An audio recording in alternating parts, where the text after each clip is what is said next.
Hello students, welcome to our geography classes.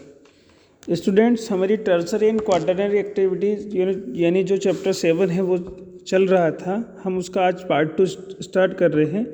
Last class में हमने हमारी जो फंडामेंटल ऑफ ह्यूमन ज्योग्राफी का चैप्टर नंबर जो 7 है, टर्सरी एंड क्वार्टरनरी एक्टिविटीज़, इसमें हमने कंटेंट में टेबल कंटेंट में हमने ये देख लिया था टर्सरी क्वार्टरनरी एक्टिविटीज़ के बारे में। टर्सरी एक्टिविटीज़ क्या है, इसका क्लासिफिकेशन है, ट्रेड्स कितने होते हैं, व्यापार के स्थान कौन कौन से होते हैं, यानी प्लेसेस ऑफ ट्रेड्स, है ना, ये पढ़ लिया था।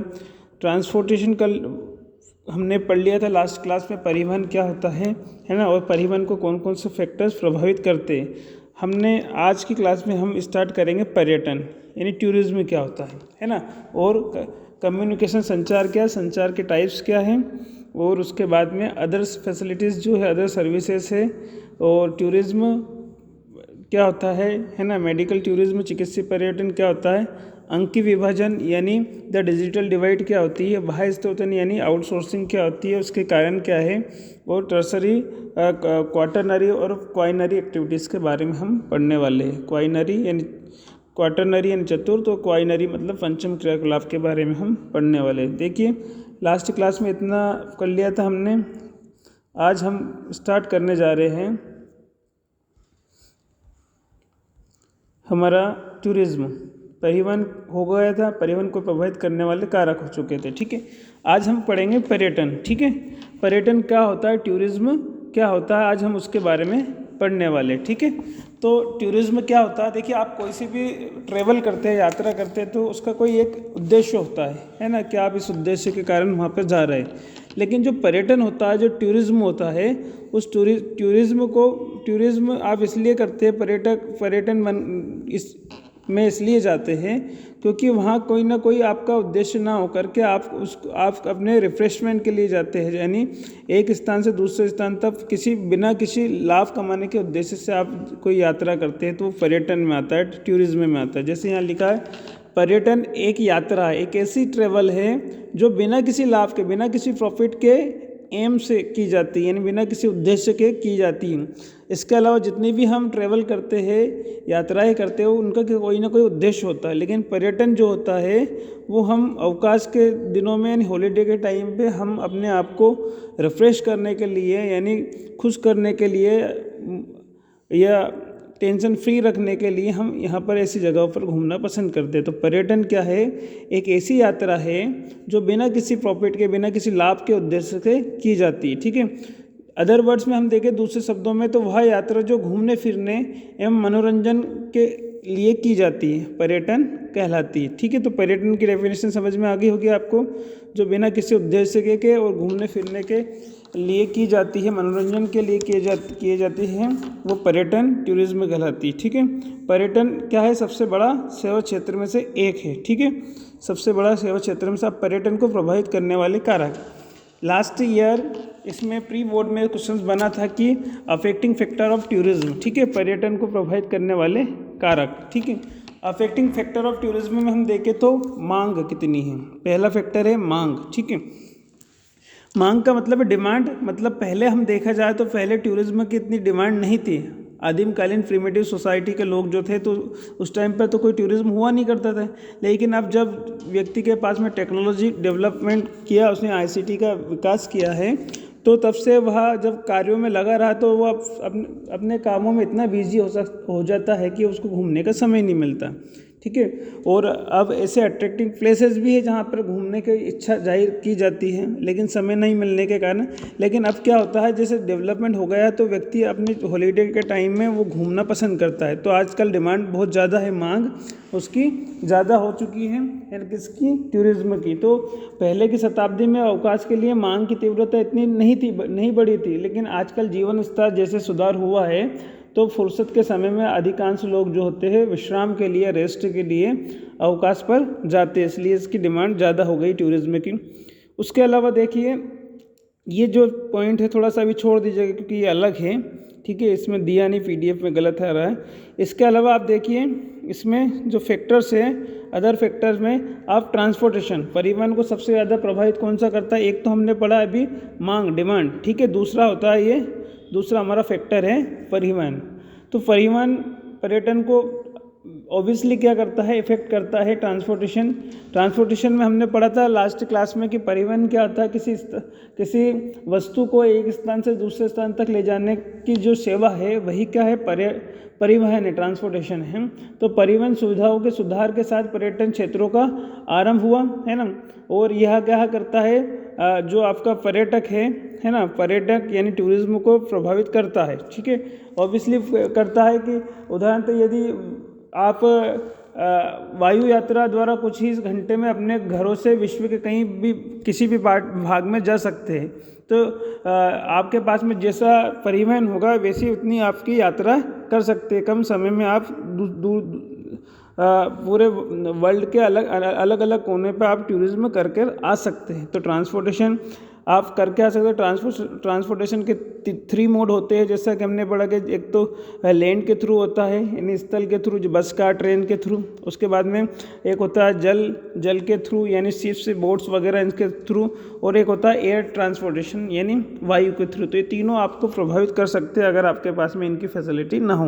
तो टूरिज्म को यानी पर्यटक को प्रभावित ऑब्वियसली करते हैं। तो दूसरा फैक्टर हो गया। तीसरा होता है, देखिए ये एक पॉइंट आता है, इसमें आपकी बुक्स में भी है, टूरिस्ट अट्रैक्शन यानी पर्यटन आकर्षण। तो उसमें आता है क्लाइमेट, ठीक है, क्लाइमेट यानी जलवायु जो होती है वो भी क्या करती है, प्रभावित करती है पर्यटन को। अक्सर लोग जो होते हैं ठंडे प्रदेशों के जो अधिकांश लोग होते हैं वो ऐसे मौसम में ज़्यादा घूमना पसंद करते हैं जहाँ पे कोई कोल्ड एरिया हो, है ना। लोग कुलीन विश्राम के लिए उष्ण यानी वह धूपधार मौसम की अपेक्षा करते हैं, मतलब ऐसे जगह से बचते हैं जहाँ ठंडे प्रदेश है, वहाँ पर घूमना पसंद करते हैं। जैसे पोलर एरिया में हम ध्रुवीय क्षेत्र पे लोग जाते हैं, है ना, और वहाँ पर कहीं अपनी छुट्टियाँ बिता कर के आते हैं, ठीक है। तो जलवायु जो होती है वो, क्लाइमेट जो होती है वो पर्यटन को, टूरिज्म को सबसे ज़्यादा प्रभावित करती है। जैसे इक्वेटर का जो क्षेत्र है, Tropic of Cancer, Tropic of Capricorn के बीच में जो ये ट्रॉपिकल रीजन, इसमें लोग कम घूमना पसंद करते हैं, क्योंकि ये क्या होता है, यहाँ पे टेम्परेचर ज़्यादा होता है। तो ऐसे एरिया की जगह वो पोलर एरिया में जाना पसंद करते हैं, लोग टूरिज्म के लिए जाना पसंद करते हैं। तो क्लाइमेट जो होती है वो अधिक जो होती है वह टूरिज्म को सबसे ज़्यादा इफेक्ट करती है। दूसरा होता है, इसमें ये पॉइंट है पर्यटन आकर्षण के, टूरिस्ट अट्रैक्शन का एक पॉइंट है जलवायु, और टूरिस्ट अट्रैक्शन को एक और पॉइंट आता है भूदृश्य यानी लैंडस्केप जो होता है। कई लोग जो होते हैं अट्रैक्टिव इन्वायरमेंट में रहना पसंद करते हैं और वहाँ पर ही अपना अवकाश यानी हॉलीडे बिताना चाहते हैं, जिसका प्राय अर्थ होता है कि जैसे पर्वत, माउंटेन्स में गए वो, या लेक्स के किनारे गए, झीलों के दर्शनीय जो सी कोस्ट होते हैं, समुद्र के किनारे। तो जो मनुष्य ने कहीं पर भी कोई दूसरा अपने तरफ से कोई भी मॉडिफाइड नहीं किया हो, ऐसे स्थान पर भी जाना पसंद करते हैं जो नेचुरली हो, ठीक है। तो ये भूदृश्य से मतलब है कोई ऐसा अट्रैक्टिव प्लेस जहाँ पर वहाँ हम जाना पसंद करते हैं, ठीक है। तो भूदृश्य जो लैंडस्केप है वहाँ भी क्या करता है, इसको हमारे पर्यटन को प्रभावित करता है। तो कितने फैक्टर्स हो गए देखिए, एक तो हमारा डिमांड हो चुका है ऊपर, उसके बाद में ट्रांसपोर्टेशन हो गया है, फिर जलवायु यानी क्लाइमेट और भूदृश्य यानी लैंडस्केप। इसके अलावा ये अलग हटा दीजिए क्योंकि ये नहीं है इसमें, ये तो हमने इससे पहले जो पढ़ा था, कौन सा, परिवहन को प्रभावित करने वाले हैं। हम ये पर्यटन को प्रभावित करने वाले फैक्टर्स पढ़ रहे हैं। अफेक्टिंग फैक्टर ऑफ टूरिज्म वो था, अफेक्टिंग फैक्टर ऑफ ट्रांसपोर्टेशन वो उसमें आया था ये पॉइंट, तो इनको हटा दीजिएगा, ये गलत है, ठीक। स्थलाकृतियाँ और विकास का स्तर ये हटाना है हमें, ये है और डिमांड, 4 फैक्टर्स तो हो चुके हैं ये, ठीक है। अब देखिए संस्कृति, एक और फैक्टर्स आता है इतिहास और कला। ये प्री बोर्ड में पूछा गया क्वेश्चंस है ना, टूरिज्म को प्रभावित करने वाले फैक्टर्स कौन थे। तो हिस्ट्री एंड आर्ट्स एक और पॉइंट लिख लीजिएगा आप, 4th पॉइंट या 5th पॉइंट जो भी हो रहा है आपका, 5th पॉइंट हो रहा है, ठीक है। तो 5th पॉइंट में आप लिख लीजिएगा इस पर कि एक होता है इतिहास और कला, हिस्ट्री एंड आर्ट्स, इतिहास एवं कला, ठीक है।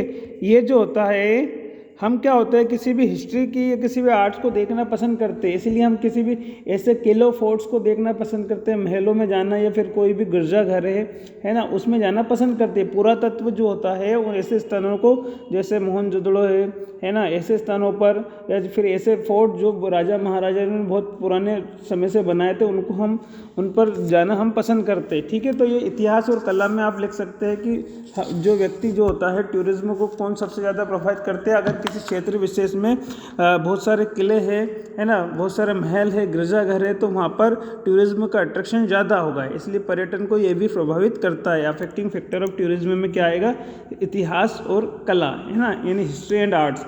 इसके अलावा आप 6 नंबर का पॉइंट लिख लीजिएगा, नोट कर लीजिएगा स्टूडेंट्स। एक होता है आपका संस्कृति और अर्थव्यवस्था, जो आपकी बुक्स में है, आप देखिएगा, कल्चर एंड इकोनॉमी। ठीक है, मतलब हम जैसे हमारे भारत में लोग अदर कंट्रीज़ के क्यों घूमने आते हैं, क्योंकि उनको हमारा कल्चर बहुत पसंद है ना। जो लिबास है हमारा पहनने का, ऋषि मुनियों का या फिर साड़ियों का जो उपयोग हमारे यहाँ पे होता है, इस प्रकार से साड़ी पहनी जाती है, और जिस प्रकार से हमारी कल्चर है पूरे विश्व में प्रसिद्ध है भारत की संस्कृति। तो कल्चर जो होता है और इकोनॉमी, ये दोनों ही किसको, पर्यटन को प्रभावित करते हैं। मतलब जिस देश की संस्कृति बहुत अच्छी होगी, जो डिफरेंट होगी सबसे, है ना, उस संस्कृति के लोगों को देखने के लिए बाहर से लोग आएंगे, यानी वो टूरिज्म को बढ़ाता है। ठीक है, यानी मानव जाति और स्थानीय रीतियों को पसंद करने वाले लोगों को पर्यटन लुभाता है। ठीक है, सीधी सी बात है, यानी अट्रैक्टिव करता है। अभी यदि कोई प्रदेश पर्यटकों की ज़रूरतों को सस्ते दाम में पूरा करता है तो वह अत्यंत लोकप्रिय हो जाता है। ठीक है, इस प्रकार से आपका 6th पॉइंट हो जाएगा संस्कृति और अर्थव्यवस्था। ठीक है, तो ये इतने पॉइंट्स हो गए हैं, तो ये याद रखिएगा क्योंकि ये मोस्ट इंपॉर्टेंट क्वेश्चन है, पर्यटन को प्रभावित करने वाला कारक। तो एक तो हो गया आपका डिमांड, ठीक है, फर्स्ट फैक्टर हो गया। उसके बाद में आप इधर हो गया आपका ट्रांसपोर्टेशन दूसरा, ठीक है। तीसरा होगा क्लाइमेट, जलवायु। चौथा होगा लैंडस्केप, भूदृश्य। और 5th नंबर का आपका पॉइंट्स हो गया था इतिहास और कला, यानी हिस्ट्री एंड आर्ट्स। और 6th नंबर का जो पॉइंट्स हो गया आपका संस्कृति और अर्थव्यवस्था। लिख लीजिएगा 6th वाला पॉइंट, संस्कृति और अर्थव्यवस्था। ये 2 पॉइंट्स हटा दीजिएगा, है ना। ये भी लिख सकते हैं हालांकि आप, पर फिर भी ये जो मेन पॉइंट्स है उनको लिखना है आपको।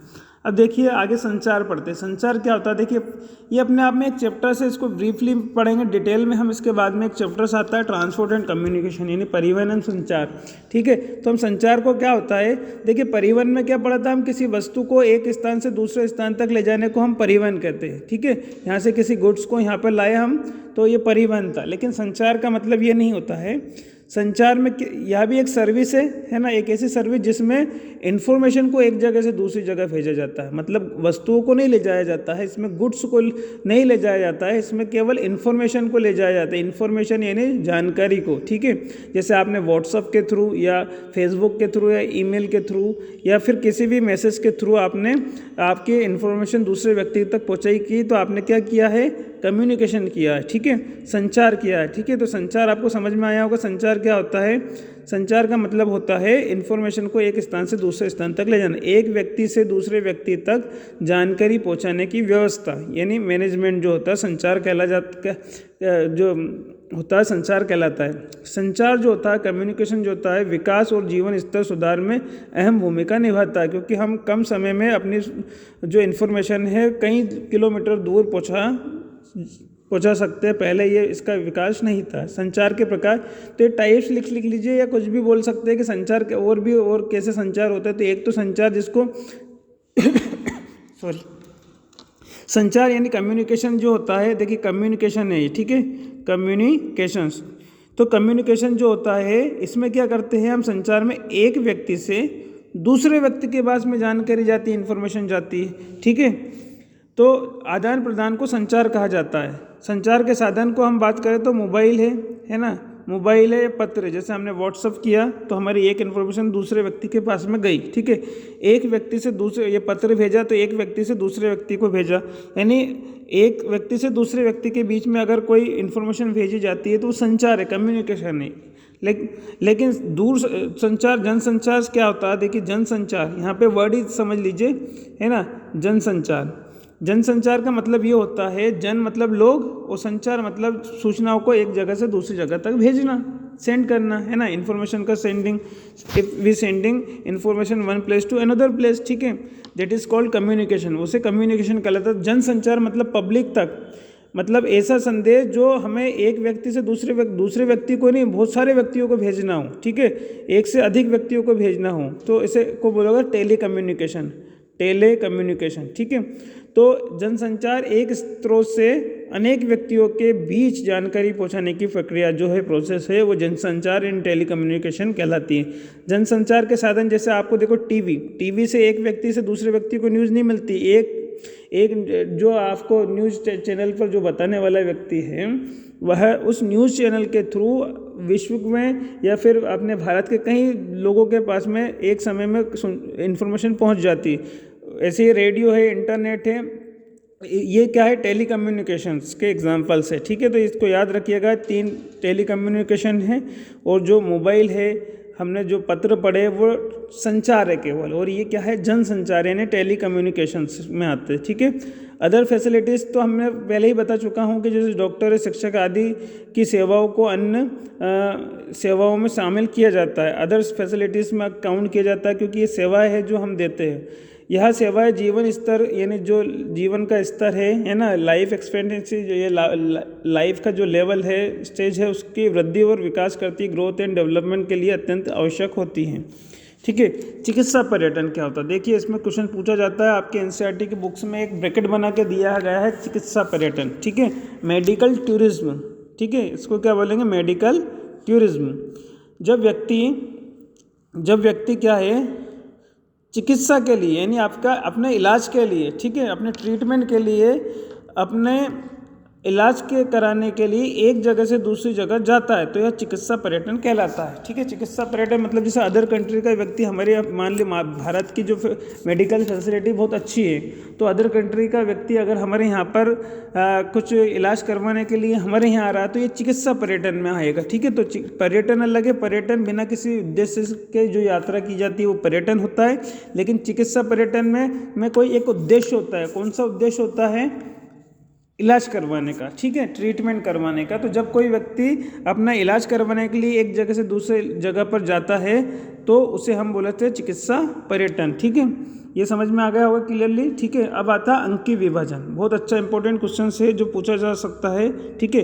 अंकीय विभाजन, द डिजिटल नोड, ठीक है, द डिजिटल डिवाइड, ठीक है। अंकीय विभाजन, ये क्वेश्चन पूछा गया है एग्जाम्स में, ठीक है। अंकीय विभाजन, द डिजिटल डिवाइड, डिजिटल देख लीजिएगा, डिजिटल डिवाइड, ठीक है, डिवाइड, ये है डिजिटल डिवाइड, ठीक है। अंकीय विभाजन क्या होता है, तो देखिए पूरे विश्व में अगर हम देखें तो जो है कि डिफरेंट कंट्रीज है विश्व में, कोई विकसित है, कोई अल्प विकसित कंट्रीज हैं, और कोई विकासशील कंट्रीज है, मतलब डेवलपिंग या बहुत ही लो लेवल में डेवलपिंग हो रही है उसकी, अभी डेवलप्ड पूरी तरीके से नहीं हुए, अल्प विकसित है। तो जो सूचनाएं हैं, जो इन्फॉर्मेशन है, वो डेवलप कंट्री अपने यहाँ पर बहुत जल्दी से दे सकती है। जैसे कि हमारे यहाँ पे 4G है मोबाइल, ठीक है, 4G मोबाइल है, तो हम इंटरनेट की स्पीड इतनी दे सकते हैं कि हमारी इन्फॉर्मेशन के ज़्यादा जल्दी नहीं पहुँच सके। लेकिन कहीं कहीं पे तो 5G और 6G की टेस्टिंग हो चुकी है, और वहाँ पे 5G 6G चलने लग गए हैं। जैसे USA की बात करें, फिर 5G चल गया, 5th जनरेशन, ठीक है। तो वहाँ की स्पीड, वहाँ के लोगों को सूचनाएं, इन्फॉर्मेशन बहुत जल्दी पहुँच जाती होगी कंपैरिजन हमारे, ठीक है। तो ये क्या है, देखो, एक देश के लोगों को जल्दी से जल्दी सूचना एवं संचार के साधनों का लाभ प्रदान करना अंकीय विभाजन यानी डिजिटल डिवाइड कहलाता है, ठीक है। क्योंकि क्या होता है, ये बहुत सामाजिक भिन्नता है, जो है सोशल डिफरेंस पाया जाता है सभी जो देशों में, है ना। देशों में विस्तृत यानी इकोनॉमिकल देखें, ये आर्थिक यानी राजनीतिक, ये पॉलिटिकल, ये सामाजिक, सांस्कृतिक, इन सभी भिन्नताएं पाई जाती है, डिफरेंस है ना। तो यह क्या है, यह निर्णायक कारक यह है कि कोई देश कितनी शीघ्रता से अपने नागरिकों को, अपने सिटीजन्स को सूचना और संचार प्रौद्योगिकी तक पहुंच और उसके लाभ उपलब्ध करा सकता है। यही क्या कहला जाता है, अंकीय विभाजन, है ना। मतलब जो जल्दी पहुंचा जाता है उसका अंकीय विभाजन, वही क्या है, वो है अंकीय विभाजन। एक देश के लोगों को जल्दी से जल्दी सूचना और संचार के साधनों का लाभ प्रदान करना ही अंकीय विभाजन कहलाता है। और इनमें कौन आगे जाएगा, तो विकसित, ऑब्वियसली कौन जाएगा, विकसित देश यानी डेवलप्ड जो कंट्री होगी वो अपनी नई प्रौद्योगिकी ने ICT जो इंफॉर्मेशन टेक्नोलॉजी है को कराने की गति तेज होती है उसकी, है ना। जबकि विकासशील जो होता है डेवलपिंग कंट्री जो होती है या अल्प विकसित जो कंट्री होती है या निम्न स्तर पे काम करता है अपने से, तो विकसित कंट्री जो है, विकसित यानी डेवलप कंट्री है, वह अपने नागरिकों को, अपने सिटीजन्स को सूचनाएं बहुत जल्दी से जल्दी पहुंचा सकती है, यानी उसका इसे ही हम बोलते हैं अंकी विभाजन, ठीक है। अब आगे देखिए, इस वजह से विकसित देश या देशों में विकास की गति तेज होती है, ठीक है। इस वजह से विकसित देशों में जो भी डेवलप कंट्री है वहाँ पर उन देशों में जो डेवलपमेंट है ना, उसकी जो स्पीड है वो क्या होती है, तेज होती है, फास्ट होती है। और विकसित यानी डेवलप्ड और डेवलपिंग देशों के बीच का विभाजन बढ़ता जा रहा है, मतलब इनके बीच में जो सूचनाओं का आदान प्रदान का जो अंतर है वो बढ़ता जा रहा है, ठीक है। अब देखिए अंकी विभाजन आपको क्लियरली समझ में आ गया होगा। सीधा सीधा हम ये कह सकते हैं कि पूरे ग्लोब पर जो है अलग अलग असमानताएं फैली हुई है, कहीं डेवलप्ड कंट्री, कहीं डेवलपिंग कंट्री, कहीं मतलब विकसित विकास से वो अल्प विकसित देश है, तो विकसित देश अपने लोगों को सबसे जल्दी इन्फॉर्मेशन पहुंचा सकता है। तो अपने देश के लोगों को या अपने सिटीजन्स को, है ना, किसी देश के द्वारा सूचनाओं का आदान प्रदान कितनी जल्दी से किया जा रहा है, यही अंकी विभाजन कहलाता है। अब देखिए बाह्य स्रोतन, ये भी प्री बोर्ड का क्वेश्चन है, कई बार बोर्ड में भी आया हुआ है। तो बाह्य स्रोतन यानी आउटसोर्सिंग क्या होती है, ठीक है। आउटसोर्सिंग क्वेश्चन पूछा जाता है, आउटसोर्सिंग क्या है, ठीक है। वो आपको दे रखा है NCERT के बॉक्स में वो जो बॉक्स में दिया जाता है आउटसोर्सिंग, ठीक है। आउटसोर्सिंग क्या है, व्हाट इज आउटसोर्सिंग। तो देखो क्या होता है, देखिए यहाँ पे पहले ये पढ़ लीजिए। देखिए किसी कार्य को किसी दूसरे क्षेत्र या देश में करवाना, हम कोई सा भी वर्क करवा रहे हैं तो किसी दूसरी जगह पर, किसी दूसरे एरिया में या फिर अदर कंट्रीज में उस कार्य को करवाना है, जिससे उस कार्य की लागत में क्या आ जाए, कमी आ जाए। मतलब जो कॉस्ट थी उसकी, वो कम कॉस्ट में हमें वो करके दे दे वो, ठीक है। तो और दक्षता में क्या कर दे, वृद्धि हो, मतलब जो उसकी जो दक्षता है वो भी क्या बढ़ जाए, एफिशिएंसी जो है ना, और रिड्यूस कॉस्ट हो जाए, तो उसे ही बाह्य स्रोतन के कहा जाता है। मतलब देखिए ये क्या है, एक्चुअल में कॉन्ट्रैक्टिंग है। कॉन्ट्रैक्टिंग मतलब ठेका है, कॉन्ट्रैक्टिंग, ठीक है। कॉन्ट्रैक्टिंग मतलब, इसका मतलब क्या है, देखिए ध्यान से पढ़िए। तो कॉन्ट्रैक्टिंग क्या है, जैसे अपने विकासशील देश देखिए, विकासशील देश और विकसित देश में डिफरेंस बहुत होता है। तो विकसित जो कंट्रीज है वहाँ पर वो विकसित होने का मेन रीज़न है उसकी पॉपुलेशन का कम होना, और विकासशील देश को विकसित ना होने का मेन रीज़न है वहाँ की पॉपुलेशन का ज़्यादा होना। तो जैसे इंडिया है, चाइना, ये डेवलपिंग कंट्री, विकासशील देश है, जबकि US है क्या है, विकसित देश है, अमेरिका, ठीक है। तो वह विकसित देश में पॉपुलेशन कम है तो वहाँ पे वर्कर भी कम होंगे, ठीक है। मतलब वहाँ पर आपको सस्ते में काम नहीं मिल सकता है, ठीक है। और जिस देश में ज़्यादा वर्कर होंगे यानी ज़्यादा पॉपुलेशन होगी तो वहाँ पर गरीबी भी होगी, है ना। और वहाँ पर क्या होगा, अनएम्प्लॉयमेंट यानी बेरोजगार रहेंगे लोग, तो कम रुपए में भी कोई कार्य कर दे सकते हैं, ठीक है। तो क्या होता है, जब विकसित देश जो है अपने कार्यों को कार्य जब उसको महंगे पड़ते हैं, किसी फैक्ट्री के कार्य वो करवाना चाहता है तो उसके देश में वह कार्य महंगा पड़ता है। जैसे USA में कोई कार्य फैक्ट्री में करवाया जाता है तो उसको महंगा पड़ता है ना, कॉस्टली पड़ता है। तो वह क्या करता है, जो डेवलपिंग कंट्री है उनको अपने कार्य का हस्तांतरण कर देता है, मतलब ट्रांसफ़र कर देता है, वो कॉन्ट्रैक्ट दे देता है कि हमारी फैक्ट्री का इतना वर्क आप जो है आप कर दे देना, ठीक है।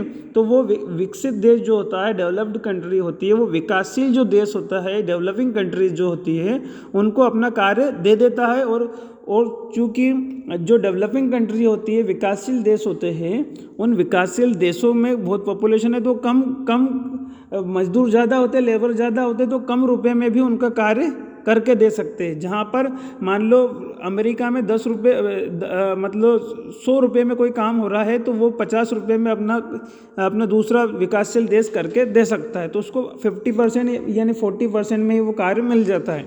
तो ये कॉन्ट्रैक्टिंग होती है। इसलिए किसी कार्य को किसी दूसरे क्षेत्र, है ना, किसी दूसरे क्षेत्र लागत कम आती है, देखिए कार्य की लागत में कमी, जो लागत है कॉस्ट है वो कम हो जाती है और दक्षता में वृद्धि होती है क्योंकि कुशल लेबर्स होते हैं यहाँ पर भी, ठीक है, डेवलप कंट्री में। किसी कार्य को किसी दूसरे क्षेत्र या देश में करवाना, है ना, जिससे उस कार्य की लागत में क्या आ जाए, कमी आ जाए और दक्षता यानी इफिशिएंसी में क्या आ जाए, वृद्धि हो जाए, ग्रोथ बढ़ जाए, इफिशिएंसी बढ़ जाए, तो उसको ही क्या कहा जाता है, आउटसोर्सिंग कहा जाता है, बाह्य स्त्रोतन कहा जाता है। आई थिंक आपको पूरी तरीके से एक्सप्लेन कर दिया, अच्छे से समझ में आ गया क्योंकि क्वेश्चन मोस्ट इंपॉर्टेंट है ना। बाह्य स्त्रोतन क्या है, तो बाह्य स्त्रोतन यानी आउटसोर्सिंग क्या है, तो किसी भी कार्य का विकासशील देश के द्वारा विकसित देश के द्वारा विकासशील देशों को अपने कार्य का हस्तांतरण करना ही क्या कहलाता है, बाह्य स्त्रोतन कहलाता है। एग्जाम्पल आपको देख सकते हैं, अमेरिका में कई बड़ी बड़ी कंपनियां हैं, है ना, जिनके कॉल सेंटर हमारे भारत में, देखो अमेरिका की कई बड़ी बड़ी कंपनियां जो इनके कॉल सेंटर हमारे भारत में स्थापित किए जाते हैं क्योंकि भारत में लागत कम आती है ना, और कार्य पूर्ण हो सकता है, मतलब उसने अपने कॉल सेंटर यहाँ लगा दिए, इस कंपनी के माल को प्रोडक्शन वो यहाँ पे बनवा लेगा और फिर से उसके यहाँ पे शिफ्ट करवा देगा, तो ये है आउटसोर्सिंग, ठीक है। बाह्य स्त्रोतन के कारण क्या है, तो इसी में पढ़ लिया था हमने, देखे रीज़न क्या है इसके, है ना, आउटसोर्सिंग के रीज़न क्या है, तो एक तो दक्षता में वृद्धि, मतलब वहाँ के लोगों के कंपैरिजन में वो अपने जो विकासशील देश के लेबर जो होता है वेल स्किल्ड होने के कारण वो अच्छे से आपकी इफिशिएंसी बढ़ा देगा उस कार्य की। उसके बाद में लागत में कमी यानी लोवेस्ट कॉस्ट में क्या हो जाएगा, वो कार्य आपका कंप्लीट हो जाएगा। इंटरनेट की सुविधाएँ और वैश्वीकरण यानी ग्लोबलाइजेशन, वैश्वीकरण क्या होता है कि विश्व के सभी देशों को में की साझेदारी होना, एक दूसरे से काम आना, मतलब एक दूसरे के काम आना वैश्वीकरण कहलाता है, ग्लोबलाइजेशन कहा जाता है। जैसे कि एक हम अगर हमारे भारत के में ही काम करवा और किसी दूसरे कंट्रीज़ को हम कोई जो भी हमारा प्रोडक्शन हो रहा है वो निर्यात ना करें, एक्सपोर्ट ना करें, तो इसका मतलब ग्लोबलाइजेशन नहीं हो रहा है। और अगर कोई दूसरी कंट्री हमें कोई काम दे रही है और हम उनको काम दे रहे हैं, तो ये ग्लोबलाइजेशन है, वैश्वीकरण है। तो आउटसोर्सिंग से ग्लोबलाइजेशन बढ़ जाता है, तो मेन रीज़न ये होगा बाह्य स्त्रोतन का कारण क्या है, वैश्वीकरण को बढ़ावा मिले इसलिए आउटसोर्सिंग की जाती है, ठीक है। अब देखिए आगे चतुर्थ क्रियाकलाप। चतुर्थ क्रियाकलाप यानी क्वाटरनरी एक्टिविटीज़ क्या होती है, तो चतुर्थ क्रियाकलाप ये छोटा सा है, आपके में कुछ भी नहीं है इसमें, ठीक है। चतुर्थ क्रिया जो होती है टर्सरी क्वाटरनरी एक्टिविटीज़ जो है, इसमें नॉलेज संबंधी जो क्रियाकलाप एक्टिविटीज़ है वो शामिल की जाती है, इंक्लूड की जाती है, यानी ज्ञान संबंधी क्रियाकलापों को शामिल किया जाता है। फॉर एग्जांपल आप देख सकते हैं, अनुसंधान करता है, सॉफ्टवेयर इंजीनियर है, यह सूचना यह संग्रहण करता है, ये सभी किस में आएंगे, आपके चतुर्थ क्रियाकलाप में आएंगे। चतुर्थ क्रियाकलाप का सीधा सा मतलब है कि इसमें नॉलेज से संबंधित जो है, ज्ञान से संबंधित क्रियाएं की जाती है। जैसे सॉफ्टवेयर इंजीनियर है ना, अनुसंधान करता है, सूचना संग्रहण करता है, ठीक है, ये इसमें आएगी। तो और इसमें क्या हो रहा है, देखो विकसित अर्थव्यवस्था में आधे से अधिक कर्मी ज्ञान के क्षेत्र में कार्य करते हैं, मतलब 50% से अधिक व्यक्ति इसमें भी धीरे धीरे जैसे नॉलेज बढ़ता जा रहा है लोगों का, तो प्राइमरी सेकेंडरी टर्सरी के कंपैरिजन में वो क्वाटरनरी एक्टिविटीज़ में भी कार्य करने लगे। जैसे आप देख सकते हैं कार्यालय, भवनें, प्रारंभिक विद्यालय जो या फिर यूनिवर्सिटी की जो क्लासेस है, हॉस्पिटल और डॉक्टरों के कार्यालय है जो, या फिर ब्रोकरेज फर्म्स होते हैं, इन्हें दलाली की फर्मों में काम करने वाले कर्मचारी इस वर्गों की सेवाओं से संबंध रखते हैं, चतुर्थ क्रियाकलाप में आता है, ठीक है। अब होता है पंचम क्रियाकलाप यानी क्वाइनरी एक्टिविटीज़, ठीक है। कौन सी एक्टिविटीज़,